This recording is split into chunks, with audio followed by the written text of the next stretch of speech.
Today it's my privilege to introduce McCuller to the QFarm seminar. So Lee is an assistant professor at CalTech and an expert on gravitational wave detection and quantum technologies and astrophysics. So Lee was one of the principal architects on the recent upgrades at LIGO that led to this frequency-dependent squeezing that allows LIGO to operate at the sort of a quantum-enhanced way. And he's won a number of awards for his work, including most recently the Sloan Foundation Research Award. And so today I'm going to talk about the next frontier, which is going beyond squeezing and looking at ways that you can use non-Gaussian states and quantum memories and some of these ideas that are emerging from quantum science to help answer these. All right, yes, thank you for the introduction. Yeah, so this first slide here is just to introduce some of the questions that I'm interested in. As mentioned, for many years as a postdoc and research scientist with the LIGO lab, I worked on frequency-dependent squeezing and somewhat squeezing now, I would say, is a fairly mature technology, at least for gravitational wave interferometers. It's been maturing. It's taken decades to do that. And now we're using it to overcome not one, but two standard quantum limits in gravitational wave detectors, which I'll talk on a little bit, mostly to introduce kind of what I am wanting to think about, which is post-squeezing. What can we do? How can we take advantage of more interesting quantum resources that continue to be tied and enhance the tie to things like quantum computation and quantum information science? So, some of the questions are, starting from how strongly can we probe the LIGO mirrors to find the unique frequency-dependent squeezing? Can we move to, is squeeze light really the best we can do? Like, is it the best resource to use? Is homodyne measurement the best measurement to utilize with interferometers? LIGO is really kind of weird if you compare it to other high-energy physics experiments. This is a very different readout scheme. So why are particle physics experiments and rare process experiments so different from gravitational wave astronomy? And if you can answer some of those questions, can we use those answers to extract more information from the weakest signals, particularly when we have a different kind of detector that measures a lot of signals in a populations regime? Can we quantum enhance more fundamental physics searches that work in a rare process kind of regime? And just what are the most powerful modalities? And so I'm building up experiments kind of in this area, try to use non-Gaussian measurements and non-Gaussian states and measure using high power optical interferometers for gravitational science. So those are all the tie-ins.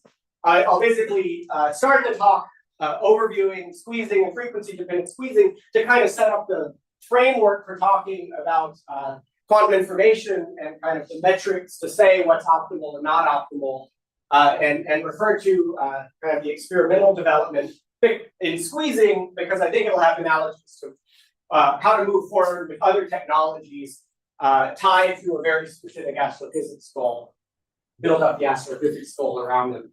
So, what are the future avenues for things like stochastic waveform estimation? So I'll talk about this work and what does it mean to quantum enhance other measurement techniques?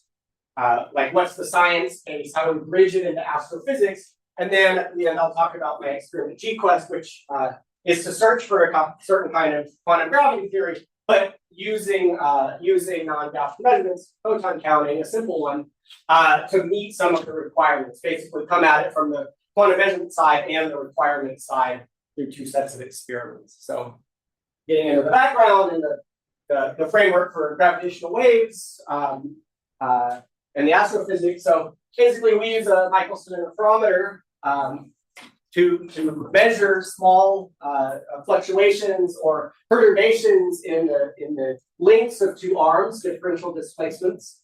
So you take a laser, you split it, you have it pass through two long links. Any signal coming in will cause a relative change in those links, so it's strain. That gets converted to a displacement over those long links. It causes destructive interference. You measure the power meter, and this is Hohenheim readout. You infer from the changes in the power what the change in the displacement or the length was in those Michelson interferometer arms. So what we're measuring for gravitational waves are primarily at this time compact binary inspirals. This is a figure from the first detection to 30 solar mass black holes. Somehow through astrophysics formation channels getting close enough that they start to radiate gravitationally. Their radiation causes them to lose energy, causing their orbit to tighten. Their rotation spins, and thus they actually gravitate more radiation. The amplitude is increasing, the frequency is increasing as the orbital period shrinks. And then they finally touch and enter what's going from the inspiral phase to the merger phase. Now we're in a strong gravitational, strong GR limit. We're actually seeing the perturbation theory of black holes ringing down, making this ringing down signal, and then characterizing it as this full chirp waveform in spiral merger, and then maybe post-merger. That gravitational wave emission is a quadrupolar field. It flies some gigaparsec, 3 billion light years to Earth, passes through the Michelson interferometer, causes this relative change in the lengths of the arms, which alternates as a quadrupolar wave, and that's what we detect.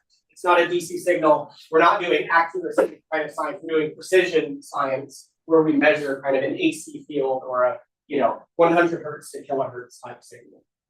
So what do we see? So we see a population of these compact objects. I don't do myself the astrophysics, but each time we detect something, we're seeing a signal, an actual waveform, which we then have to take that, do parameter estimation and inference to how did the various distribution of spins and alignments, mass ratios all come to be. So we ask cosmological questions and galaxy formation questions for the formation channels of black holes. And then occasionally, actually rarer than we would like, we see binary neutron stars, and we can ask questions about the formation of rare process elements, hard process elements. And the signals in the waveform morphology and the parameter estimation that we can do, tells us things about strong field general relativity. We can test Einstein's theory using black holes, and we can probe, view deep inside binary neutron stars using their waveforms. So, this is just observing on a handful of observations. We're now getting substantially more. This has grown to hundreds of observations, 2 per week, kind of in observing on 4. And this is we see waveforms, we measure them. It's in a detector that's quantum limited. The questions we can ask are statistical in nature, and it's actually a very rich statistics. It's not just measuring what's the amplitude of the signal. It's this full parameter estimation problem. And so can we use the richness of that to use more interesting quantum techniques? That's the kind of thing that's very fundamental to my research and has great ties with quantum information science in many places, but CalTech is actually a very wonderful place to ask those questions. So, in a quantum limited detector, kind of what's the fundamental process? Well, we use a lot of light. So a laser that's coherent, each photon in some sense gives a 1/k precision measurement. If it's a coherent state, you just get to accumulate all of those individual photon measurements. So if you measure for 1 second, you measure some number of photons at that precision, and baseline, the precision that you get is 1 over the square root of the number of photons, standard statistical improvement. And luckily, light carries a lot of photons, so 10 to the 19 per second at that wavelength. And you can convert that from just a total number to a spectral density. And with just 1 watt, you get something like 10 to the minus 17 meters per root hertz. So the per root hertz is so if variance would be meters squared, you square root that, you get something like a standard deviation. Well, a density of that variance would be meters squared per hertz. You take the square root of that, you get something like a standard deviation variance, or standard deviation density, and that is 10 to the minus 17 meters per hertz. So that unit you'll see in spectral density plots, and that's how you kind of, that's the figure of merit for the precision. So LIGO actually operates about 3 orders of magnitude better than that, and so we need something going from 1 watt to more like a megawatt.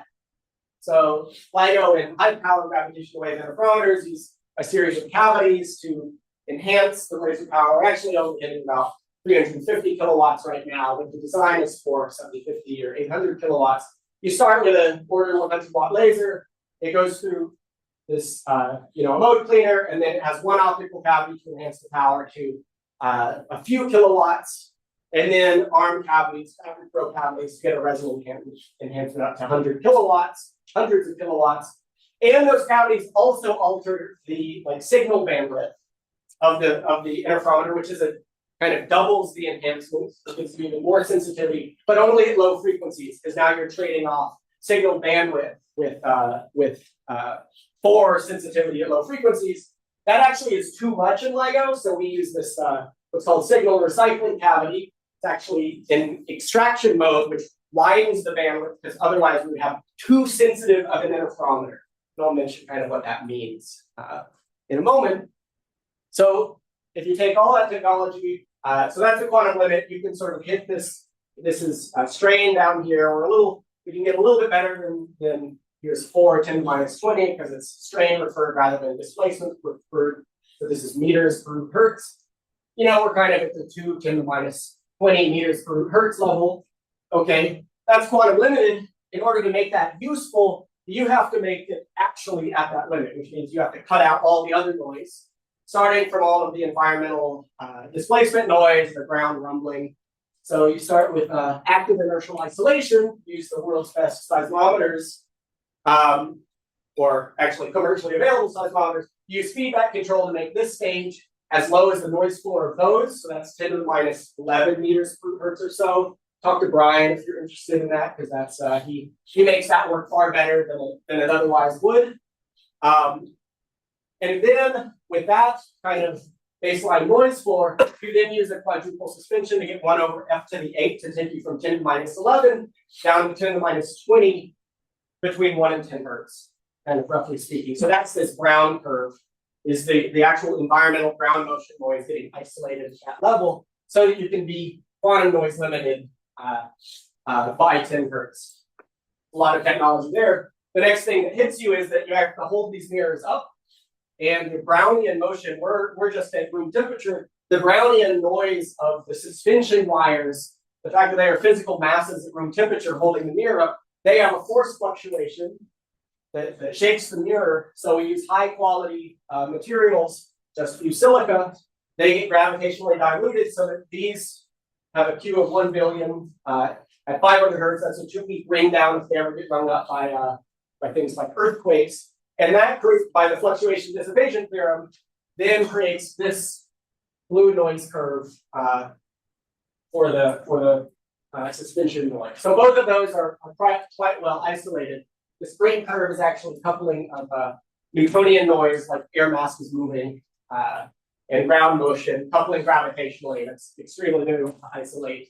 The next largest thing is the coding Brownian motion. That's applying the fluctuation dissipation theorem for the mechanical dissipation in the coatings themselves, causing the layer sizes to fluctuate, and imprinting this 1 over f in power spectrum noise broadband in the detector. This is incredibly important, very difficult to lower. That's what Marty Fire has worked on for a number of years. And just getting it so that it's approximately at the quantum noise limit has been a triumph, and getting it any lower for upgrades is an ongoing challenge. After you do that and you're actually at the quantum noise limit, you see that there's it's not just a white noise like you might expect for shot noise, it has the shaping. Well, at high frequencies, that's this cavity bandwidth issue that I mentioned, that the arm cavities cause you to lose signal at high frequencies because they don't resonantly enhance it. When you divide by that loss, it goes up at high frequencies. And then this thing at low frequencies is what we call radiation pressure noise. And that's the shot noise actually punches the mirrors, it pushes on the mirrors and causes them to fluctuate. And that's what we can suppress with frequency-dependent squeezing. In the bucket, if you integrate this, the total displacement is 10 to the minus 19 meters per hertz. Being lax with units, that's smaller than the square root of h bar. And that should cause some alarm. On approximately 1 to 10 kilogram mirrors, actually 40 kilograms, if you apply that mass, you can make the units work out. You can say, okay, we're going to be at some quantum, stated quantum limit here. So I'll talk about that in just a second. I just want to mention that, okay, those are the fundamental noise sources. There's actually all the other engineering that it takes. This is a budget, but I'm not going to go into detail. For all of the other systems that have to work together, namely control systems, we're like phenomenally sensitive in 1 degree of freedom, but there's how many degrees of freedom in a quadruple pendulum times 4 quadruple pendulums. Controlling all of that and making it work is also a triumph. And isolating it just from mains line noise and things like that is a huge effort that the LIGO lab and commissioning team have undergone. And at the end of the day, they've made the detector that is truly quantum noise limited, except for the fact that we're now hitting and sitting on the coding thermal noise of 6 centimeter beams, which is incredible. Okay, it's taken decades of rare process or noise process physics to get there. So, talking about this measurement limit, gravitational wave interferometry has had a long history of motivating quantum information science because this interesting dynamic where you can deduce the dynamics of an instrument or measurement process or an interaction simply because of how you can measure it. And so this has basically, if you're trying to measure the position of mirrors extremely precisely, how does the momentum noise from that measurement coupled in has led to a long series of discussions and learning how to actually overcome what we think of as the Heisenberg limit. So just a quick argument for this is, you're measuring the position of mirrors, x, you're measuring them over time, then you measure, so over some interval, really we're measuring continuously, but if you break it into intervals, then you're also measuring velocity, and that's momentum. So you're measuring x and p same time, measuring x at this incredible 10 to the minus 19 meters type precision. Okay, if you apply the uncertainty principle, and you make that measurement of x, and then you apply the momentum uncertainty through this measurement interval, you'll see that the system is accumulating uncertainty at some rate, so there should be some limit. If you convert to the frequency domain, going through this, you'll get that not only is there a limit to your precision due to the shock noise, there's also one due to this free mass, this measurement of the free mass. This is ultimately what is caused by radiation pressure noise. This gives us kind of 1 over F SQL, which LIGO touches in some region where the shock noise and this 1 over F squared radiation pressure noise touch. You can design interferometers that match it everywhere, but they're too difficult to implement, so LIGO doesn't do that. Okay, so this seems fundamental, like how do we get around that? Well, actually, some of these papers worked out that with POVMs and more advanced measurement theory, that Heisenberg uncertainty principle doesn't entirely apply. It actually, the assumptions of it don't entirely match with those of the measurement process. And so you actually can overcome that. But to talk about that, I have to introduce squeezing. And what I want to do with that is kind of put it into a modern framework that we can apply quantum information theory to. So we have the laser light. Laser comes in, we have the microscopic interferometer. This laser and the light carried on it is in a quantum state, okay, by default, that's the vacuum state, which is really rich. Like if you think about atoms, you know what the state is. Each atom has a state, maybe it has many states, whatever, but it's kind of a discrete number. With light, at every moment in time, there's a wave function, okay? And that wave function is, if you start with no light, is in the vacuum, it's Gaussian at every moment. Then you put in a coherent state, and you displace it, and its dynamics causes a sine wave. It is also a Gaussian because you just displace the vacuum a little bit. Okay, you can squeeze that, you can manipulate that with quantum technology, and the dynamics then cause that squeeze state to expand and contract, rotate in phase space. And you can use that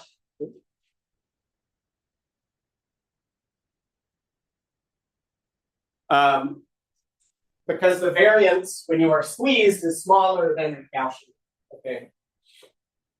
So in a more modern picture, how do you use that with an interferometer? Okay, comes from Carl Caves in 1981. Okay, actually, the quantum state of the laser is almost unimportant in a microscope interferometer. You just use that to pump in enough light so that when the mirrors move, there's some energy there to perturb and move out of this common mode, where it's sort of in phase with each other, to out of phase where it will leak out of the beam splitter. Okay, so actually, the quantum state going in the output port is in that quantum mode with respect to the output port. It just reflects off and goes down to the detector. If vacuum goes in, it reflects off and goes to the detector. And so a more modern interpretation is that what goes in the output port is the quantum state responsible for any noise at the readout. Okay, the signal, say a gravitational wave that modulates in time, simply takes that state and displaces it at each moment in time, and then you use a Homenai readout, a readout of the field, the electric field at each moment in time, to try and measure that displacement, that quantum displacement of the optical state. So these are like bigger phase-space distribution functions. The circle, since we're just talking about Gaussian states, we can represent it with a circle or ellipse here, and the shift of it is what you're trying to make. Squeezing clearly improves that. Since we're only looking for displacements in the phase quadrature, you can squeeze it, and now you can better resolve those. Okay, and so that's the argument for using squeezing. However, squeezing improves your X uncertainty, which means that it must imprint more P uncertainty through the Heisenberg argument. So it must have some impact on your low frequency radiation pressure noise process. That seems bad, and it is ultimately bad. But we can get around that by investigating the actual process for how squeezing interacts with the interferometer. So first, I'll mention that making squeezing work in gravitational-wave interferometers took several groups, 2 decades, starting at least with Kimball using a nonlinear crystal. Just before that, Slusher with atoms. It took development in coherent control to stabilize the phase, switching to vacuum state squeezing rather than amplitude squeezing. A lot of development of backscatter isolation, which is a technical need for gravitational wave detectors to work at acoustic frequencies, and integration with ultra-high vacuum systems. So there were tests with squeezing in 2011 and only in 2019, from 1981, 1987, all the way to 2019, implementing it in gravitational wave observatories. This year is Kip Thorne giving an overview of this process at the APS meeting last year. And there was a challenge, the 10 to 10, can we get 10 dB down to 10 hertz in 10 years from the 3 or 4 dB up at a megahertz first demonstrations? And it took all of those developments. And this is what a modern LIGO squeezer looks like. It's a doubly resonant bow tie cavity. The pump is resonant to get enough power. The sidebands and the signal field is also resonant to increase the interaction strength. And waist size about 17 microns in a PPKPP crystal to generate those squeeze states. Okay. So then to implement frequency-dependent squeezing, the backscatter isolation in particular takes all of these optics just to make it so that the squeezer doesn't ruin all of the sensitivity of LIGO by coupling in another optical system. Okay. So that was, the design for all of that was a big development. And this is just a quick picture of what it looks like to work with LIGO, implementing these things, installing large mechanical optical systems for quantum optics. So what does this look like in I've given you a little bit of this modern picture of how squeezing works. So I'm going to change bases from the time domain to the frequency domain. The interferometer is linear time invariant system. That's great because it lets you change the basis into a frequency domain. So now I'm stacking all of the squeeze states. There was one at each moment in time. Now there's a squeeze state at each frequency. Doing the basis change in a quantum formally is a little tricky because there's only 4 operators that you have to deal with, like amplitude and phase, but it upper and lower sideband frequencies and raising lowering operators. There's a process for doing this called the two-photon formalism. Works, you can make a phase space at each frequency. And this is, say, the input density matrix as that function of frequency. Goes into the interferometer. The signal gets imprinted. Here's the frequency domain type signals. Gets imprinted on it. It causes the displacement in the frequency domain that shifts the state up and down, just like it did in the time domain. Except at low frequencies where there's radiation pressure, the interaction, the conversion of amplitude, which pushes the mirrors, that integrates up into a velocity and a displacement, it causes a shearing of the optical phase space. That is what is implementing radiation pressure, and that is what is implementing this kind of back action on the light that gives you delta P, like it causes the delta P uncertainty effect. Okay, is this phase space shear of the light. Okay, and it gets worse when you squeeze because the amplitude stretches out and it has further to go when it shears, which ultimately degrades your sensitivity at low frequencies. So it comes out and your output density matrix, P prime F, is ultimately has a larger variance at low frequencies. The answer to that is this frequency dependent squeezing technique where you rotate and then the shear simply unsqueezes. Yay. Okay, so that was a way of just sort of switching to the right domain where it's maybe almost obvious that you should transform the optical state. You have actually the freedom to change the quantum states differently at each frequency. They're different states. And so you transform them at low frequencies to better match what is needed to detect displacement signals purely in that phase quantum. So that's what our filter cavity and frequency dependent squeezing does. And let's just squeeze infinitely and get infinite sensitivity. It doesn't work that way. As soon as you incorporate Lindblad operators, jump operators, dissipation, you have to always incorporate that. Otherwise, you have a blank check and can do arbitrarily well in any experiment or any simulation. So the thing that limits squeezing in almost everything is just optical loss, or any optical experiment is lossy. And so when you do that, it just couples in a vacuum state, creates a mixed state, and that just adds to the variance by the loss factor. And kind of the most squeezing that you can get is this loss. This is in power units. So with 10% losses, you can get 10 dB squeezing. Just that's the most that you can do. Or that's the best reduction in the variance that you can do generically with some loss level. There are other things like phase noise that couple in too, but that's the challenge now, is that we want to power up the interferometers while maintaining or improving loss levels. That's incredibly challenging because now we have new engineering constraints by adding in this quantum technology, or more. Our prioritization of engineering constraints has altered by the incorporation of squeezing. Okay. So just to kind of summarize and say, okay, this picture of displacement operator and input density matrix gets transformed through what we can call a quantum channel. That's what this lambda operator is. That's just a linear map of an input state to an output state with some encoding of your signal and some mixing of the states through the jump operators or dissipation. Okay, so in LIGO, we have this huge classical power and our signals are minuscule. So we're actually stuck with a very specific quantum channel, which is only a displacement operator. This is also true for other kind of wave-like dark matter experiments or other channels, like where you have a giant B field or something and you're measuring extremely weak signals. DM radio is a good example of this. You're stuck with a channel that looks an awful lot like this.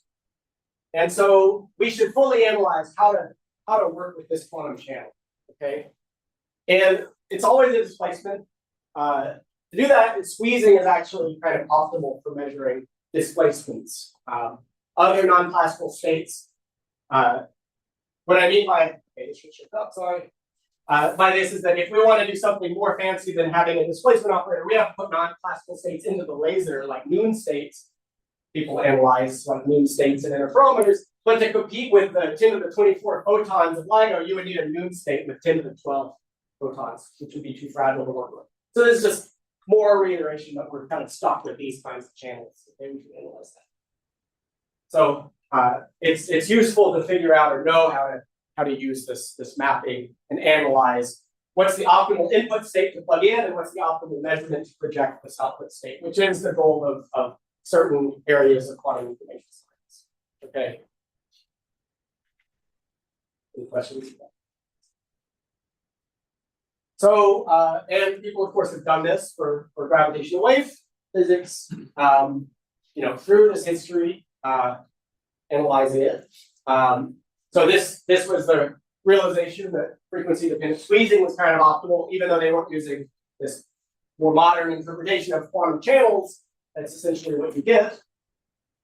More recently, using quantum channels, there's a way of stating that if your goal is to measure the amplitude of some signal that came in that displaced the optical field, the optimal measurement is to use a Hohenheim readout. That's actually what the fringe readout, the power readout of the gravitational-wave interferometer does. And the best way to quantum enhance that is to apply squeeze states. That's great. We're doing what's optimal already, or so far. And then, of course, what is the fundamental limit when you apply dissipation in a more complicated system with multiple resonators? What are the limits at each stage, like each application of a dissipation operator of the different pieces? This is more like a quantum control optimal. They don't use that formalism in this paper, but some of the more optimal, like fast control papers are related to this one. Okay. So, but actually, that's kind of a niche thing. If you look at these and you say, does that account for all of the richness of the statistics for astrophysical inference and parameter estimation? It does not. This is actually only talking about if you have some waveform that you know, can I just estimate the amplitude of that waveform? If you have other parameter estimation problems, none of these papers actually apply to those. They're still good, and you still get close limits, but they don't actually apply in those instances. So we asked the question, what happens if you analyze some more interesting models? And kind of the context for this is going even past LIGO, future generations, proposed future generations of gravitational wave interferometers are to, namely Object Explorer and the Einstein telescope, basically are to put another factor of 10 in the length of the instrument, okay? That actually only improves the quantum noise by a factor of the square root of that, surprisingly. But if you add a couple other enhancements, you can get the other factor square root, and you can get a factor improvement in the sensitivity, in the range. What that means is for the next generation of detectors, you're not just seeing kind of a local universe, which is 1/10 of the Hubble distance. You're seeing every binary black hole event in the universe, and almost every binary neutron star event in the universe. Populations, it's a different regime for measuring signals. Okay, it's hard to make these interferometers, they're just proposed. But building up the science case that doing cosmology on these signals is important. So can we quantum enhance them? Well, of course, we're squeezing, but are there other useful things to do? So what we did is we asked the question, okay, what's the science case where we leave the regime that's optimal here? So actually, in these next generation detectors, this is what's called post-merger science for binary neutron stars. So what happens is that you have this dense nuclear matter, not quite a black hole, but extremely dense nuclear matter. It's orbiting, it collides, and some number of them don't just collapse into a black hole, they remain as a heavier neutron star, and then they ring. They actually have a kind of quadrupolar mode that we don't know the physics of. We don't know the underlying equation of state of dense nuclear matter. There's essentially no way to measure it in the lab. There are ways of getting at it, but not knowing kind of the fundamental one. There may be layers, superconducting states, very interesting, like strong field physics going on in these systems.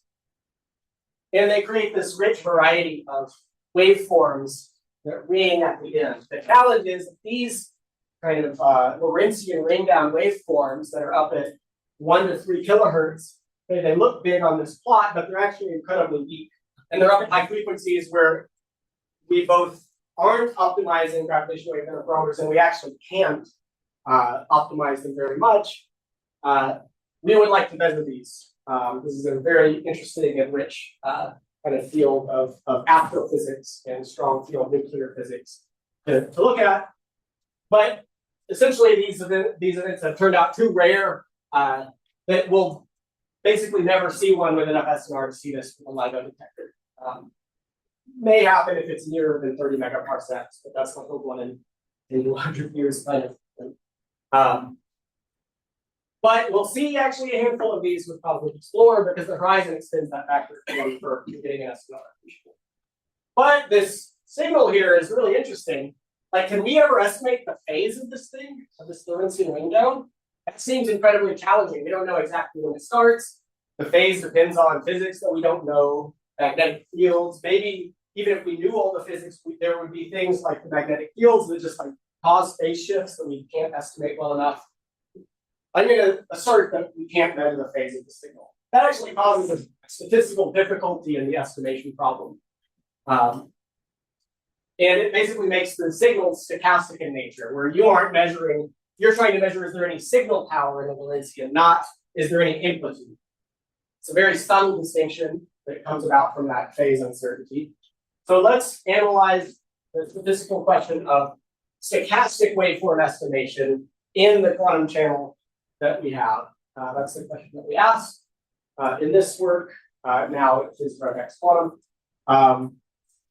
Can we estimate this? So if you do this, so very talented graduate student and postdoc working with us, James Gardner and Tuvia Geffen, we're able to analytically compute kind of what is the ultimate limit.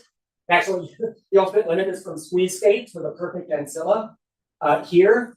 And it, like squeezing, has a 1 over the loss kind of enhancement over this quantum Fisher information, which here, ignore the units, like the relative magnitude is what is important here, of 2. So if you use Hohenheim readout, when you have signals which get increasingly weak, so this is like the standard deviation, like the magnitude of your uncertain signal, as that gets weaker and weaker, your information actually gets vanishingly small.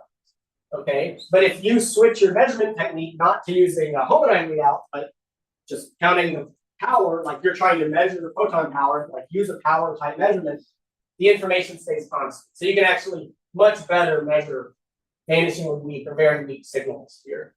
And you can change the input state to quantum enhance it. So naively, maybe not too naively, but you could say, well, let's inject Fox states, higher occupation number states. Those will enhance your ability to measure signals in an interferometer or in any other type of displacement, random displacement types. It's a thing like a dark matter experiment.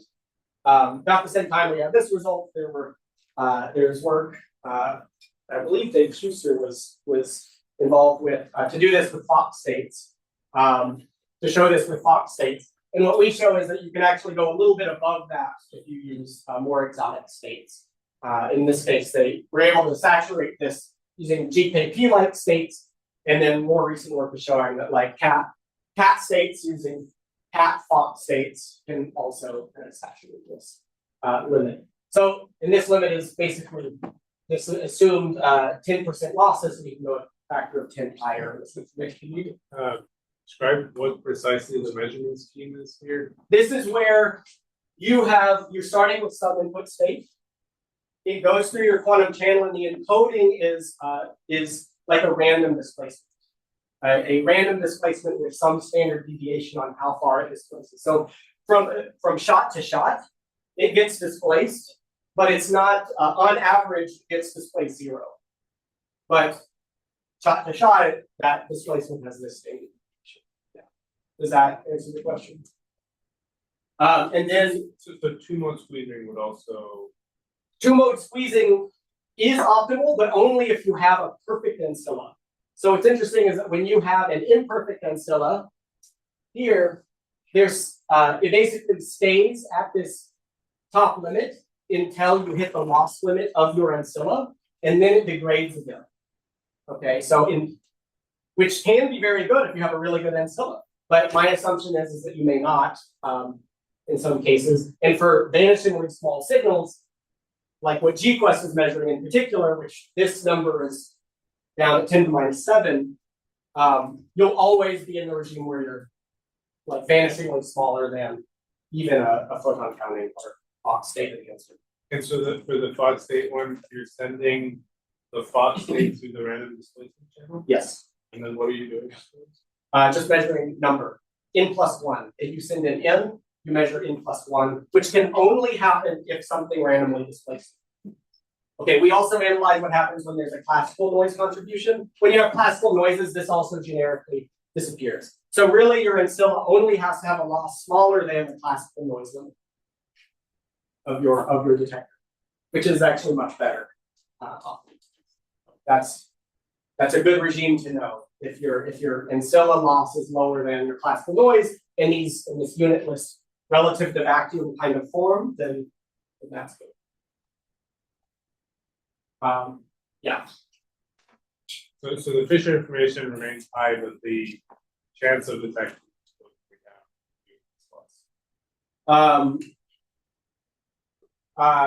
yes, if you have loss in your ancilla, then you get a background that looks like classical noise.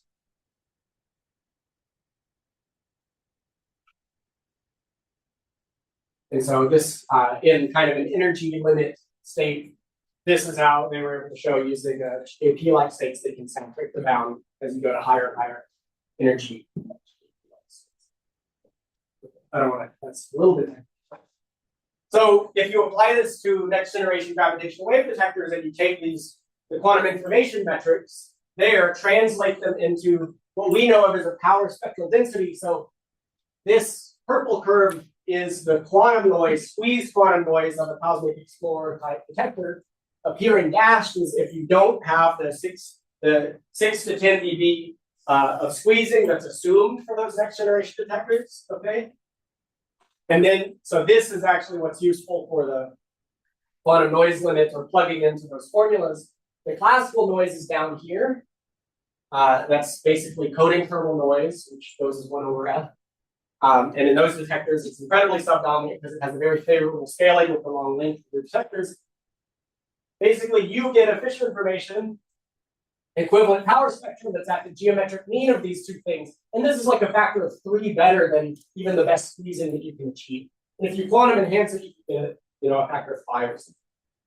So this is kind of the gap where you can improve post-merger science in those gravitational wave detectors, factor of 3 to 5. Okay, that doesn't seem like a huge amount, but you cube it for the volume. So the number of events that you can get is going up by factors of 27 or higher of the amount of events that you can utilize to make parameter estimation and inference on populations. So that's really useful. So, but the devil's in the details. Can you implement it? Like the requirements are kind of extreme. And so what we did is we analyzed this process with Katerina Chassiano and her student, Ethan Payne. They have made hierarchical merger inference codes that basically can evaluate the ability to do these kinds of astrophysics questions in current and next generation detectors. We swapped out all the likelihoods with photon counting. We need this very interesting thing where with squeezing, you squeeze in kind of every temporal mode, like time domain or frequency domain or everything in between. Okay, here you have to choose some basis of those temporal modes that is optimal or at least matched with all of these post-merger signals. Like you have to take the variety of these things and break it up into individual basis components and use that here. Okay, and then if you can map the incoming field that's carrying those displacement signals into that basis of states, then you projective measurements like photon counting. Did I measure any energy in those? Then you can then do Bayesian estimate to evaluate what was the frequency and thus like radius of a binary neutron star. And you can show that it is in fact able to beat Holbein readout by a considerable fraction. And basically the reason is that there's kind of a statistical horizon due to that phase uncertainty. Basically, there's a statistical challenge in estimating using a Holbein readout. You basically have the shock noise limit. And the scaling of the information that you get gets really bad as your signal gets below one quanta. And you just kind of avoid that and maintain high Fisher information, even for the weak signals beyond that horizon. And you take advantage of that here. So this is, which is also great because now you don't have these other lobes which occur from basically doing power estimation or a power spectrum estimation on a lot of weak events. So it's a very clean statistical signal that kind of validates the science case for doing this in a gravitational wave. Okay, so how do you implement that? So the kind of critical piece is being able to do your match template search or your conversion of this astrophysics signal, which is carried on an optical field, and turn it into a quantum state population that you're measuring with power. So photon counters like SNSPDs or single photon detectors do this, but they do it entirely in the time domain. They cannot move to the frequency domain. You can do that by using an array of cavities to make a set of filters. That's fairly impractical at 2 kilohertz with 100 hertz kind of bandwidths that you need for these signals. So what you have to do is you have to use the fact that with Raman transitions, you can completely engineer the waveform that you can select out of the optical field, and you need to do match template search kind of in hardware before you even make a measurement. Okay, and that's exactly what quantum memories do. Raman quantum memories or multi-photon implementations of quantum memories. So this is kind of the technology, the best one that I know of to implement this. And for the lifetimes and the signal lengths that you need, milliseconds, I don't currently think it can be done with solid state devices. So cold atoms are kind of the platform that I think is most promising at this moment, but that can of course change. But developing this and the requirements for how to measure signals is kind of the thing that I'm most interested in, or very interested in. And the idea, this is kind of a picture where you prepare exotic states in atoms, you prepare the Chalk states or the GKP-like states or whatever, using quantum computing type technologies, squeezer arrays, something like that. You couple the atoms to light, it ships out that exotic quantum state, it goes in the interferometer, just like squeezing does, reflects off, comes back, it encodes in a time reverse way into atoms, and then you projectively measure it. You undo the quantum state if you're using exotic states, or you just measure the total occupation if you're just measuring the power, and then you make the measurement. So that's the idea. It's exactly analogous to squeezing, but it's entirely non-Gaussian and requires far more nonlinear elements to do this. And we are with this kind of where we were at with squeezing in the 90s or so. I think, because the requirements are very challenging to do this. Sorry, this is totally linear. In the optical field, yes. Yeah.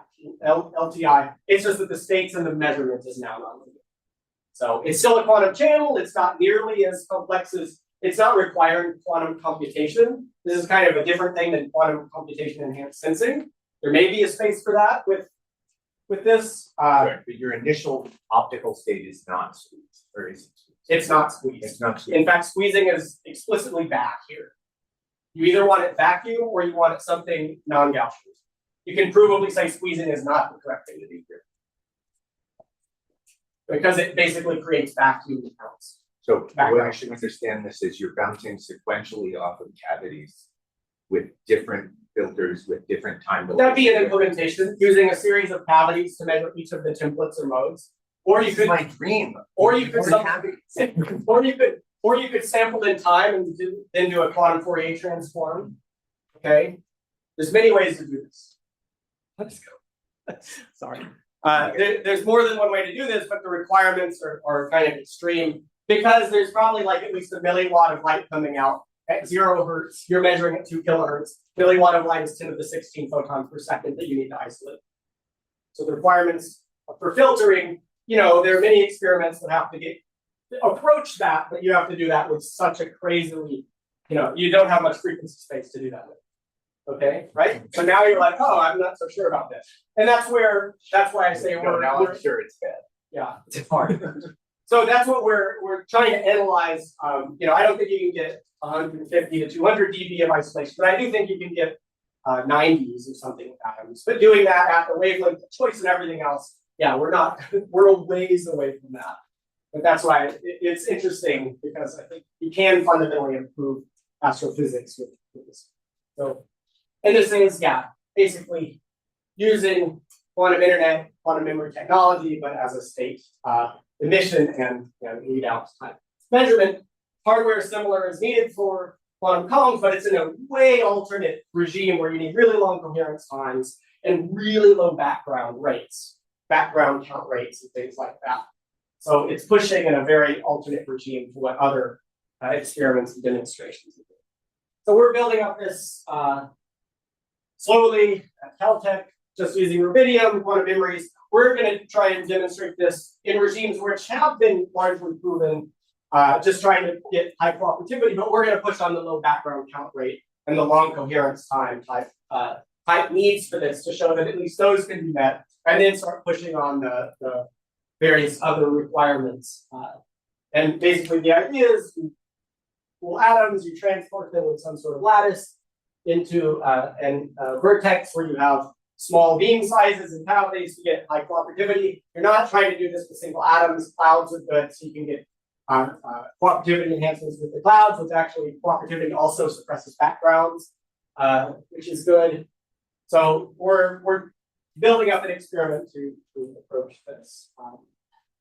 So we're at a 3D mod, but we've almost got working, not quite yet.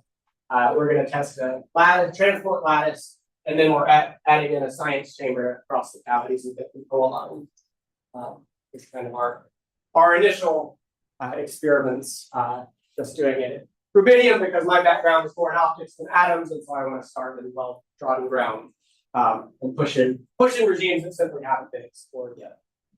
So the kind of program here is design quantum enhancement for stochastic waveform detection, develop the hardware and science case, a new challenge going from 10 dB, 10 hertz, 10 years to kind of a background isolation of 120,000 at 2 kilohertz with 200 dB of optical isolation. It's very challenging. 200 years.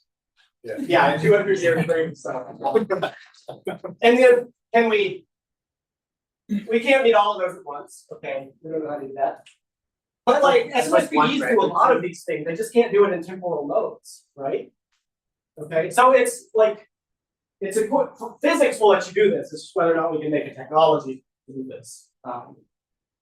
And then can we, on the side, maybe some of these requirements with another experiment, which is this G-Quest experiment. So then eventually, could we quantum enhance G-Quest stochastic search?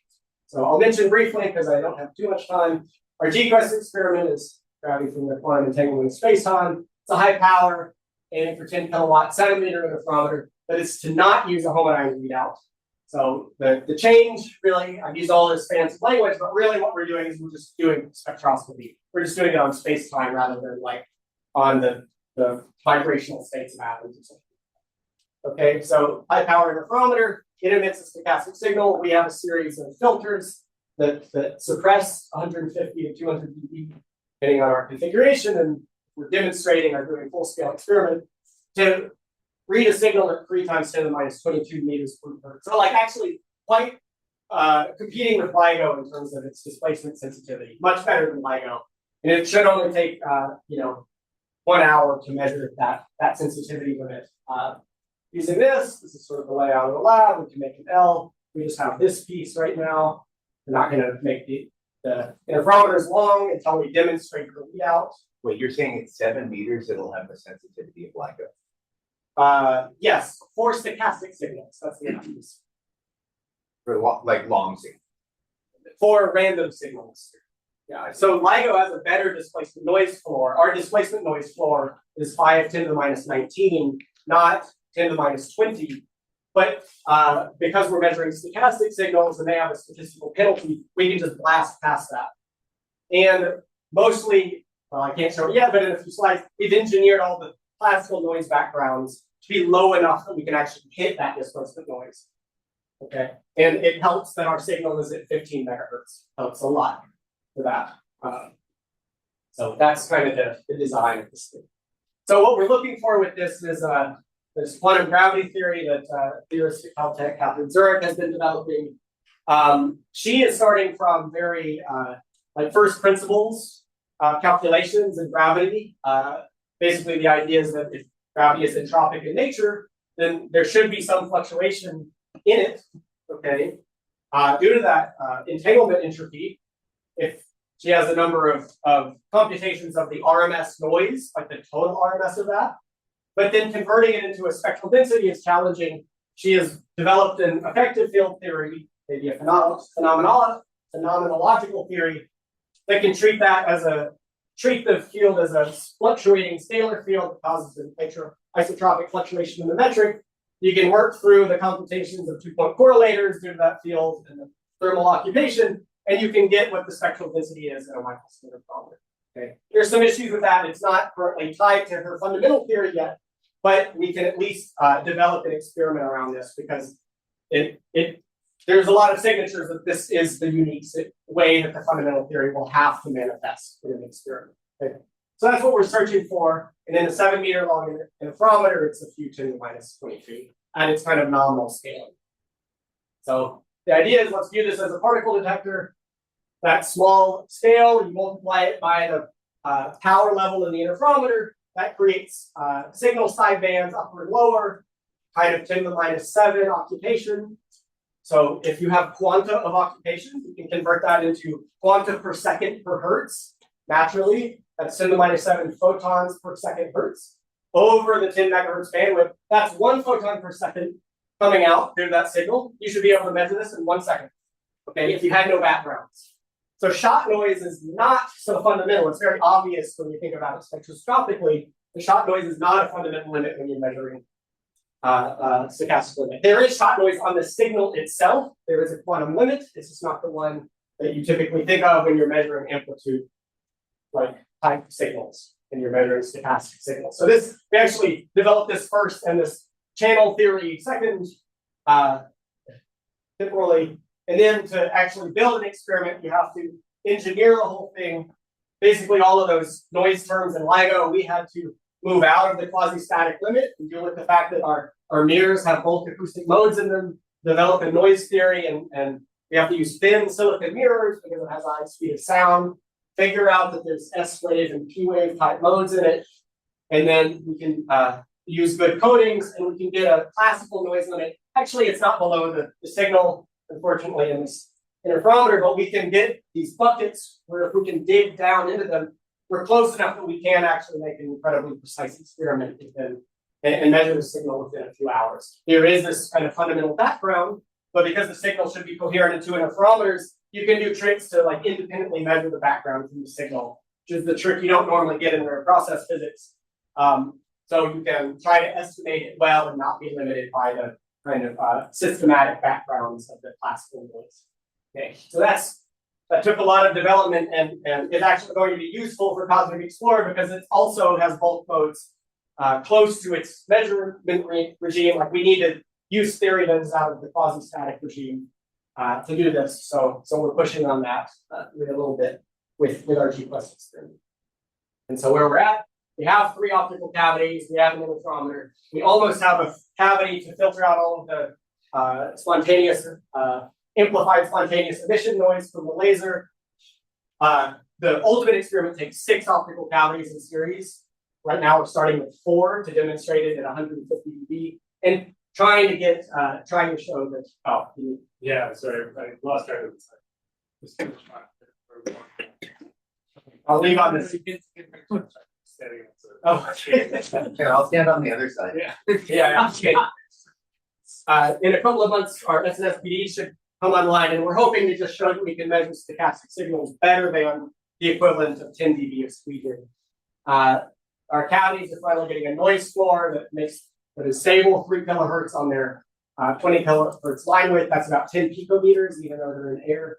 We're auto locking them, and we have most things coming online.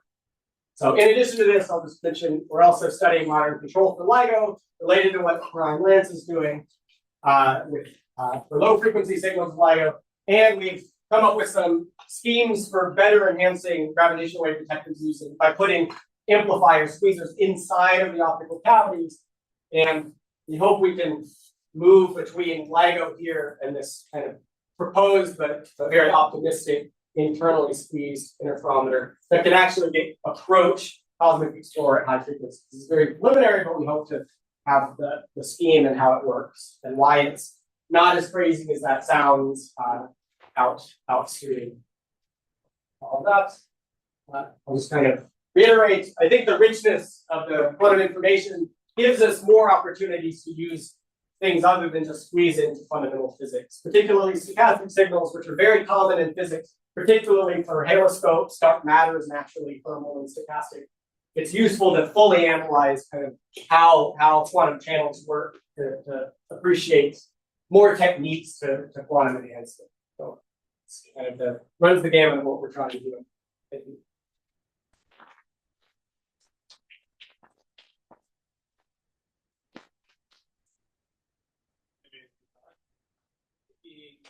One question from someone who's not me and John. We already asked about. Thanks for the talk. So at the early part, you mentioned that LIGO is optimal. So can you say more about in what sense is it optimal? Does it allow you to reach Heisenberg limit, or is it optimal if you stay at the LIGO's interferometer? It's optimal at its loss limit. Like, so the Heisenberg limit isn't that relevant, and it usually isn't relevant as soon as you have any jump operator, any Lindblad, in our case, optical loss. And so, because the optical loss in LIGO is significant, we're basically using as much squeezing as we possibly can and hitting that limit. But it's only optimal in the sense of a certain statistical sense of measuring like what's the amplitude of a signal. That generically is very useful for our parameter estimation, but it's not universal. There are definitely estimation problems where that's not optimal, as you know, and I gave an example of one. But for many things, yes, squeezing will be the way to go. And frequency-dependent squeezing is, as far as we know right now, the best that you can do, provably through channel estimation theory. Questions? A bit speculative. If you could move LIGO to a gravity-free environment, you could eliminate all the seismic noise, maybe some other. Would that be significant? Only if you're looking for lower frequency signals, which is a lot of things there, useful. And so it's just a question of what band, what are you doing with the science in each band? LISA is very low frequency signals. There are lots of regimes in between. LISA and LIGO say that there's a lot of science to be done there. Yeah, it's just getting through that Newtonian noise wall is what you gain. But the technical complexity, it's difficult to say that you could reach the displacement noise sensitivity that LIGO gets with all of its cavity enhancements in a gravity-free environment. Not impossible, but it's yeah, very difficult to do that. So that's the trick, is that in those intermediate regimes, like LISA gets away with it because the signal is just so loud that its quantum limit just isn't that important. Because they're so long and so loud, there's a lot of energy in them, strain energy.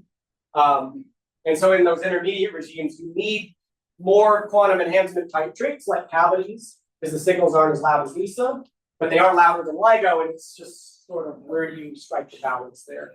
At lower frequencies, at 1 hertz, yeah, I mean, there's definitely physics there to be done that you're otherwise very difficult to do on Earth due to that Newtonian noise wall. So let's give Leonardo a round of applause.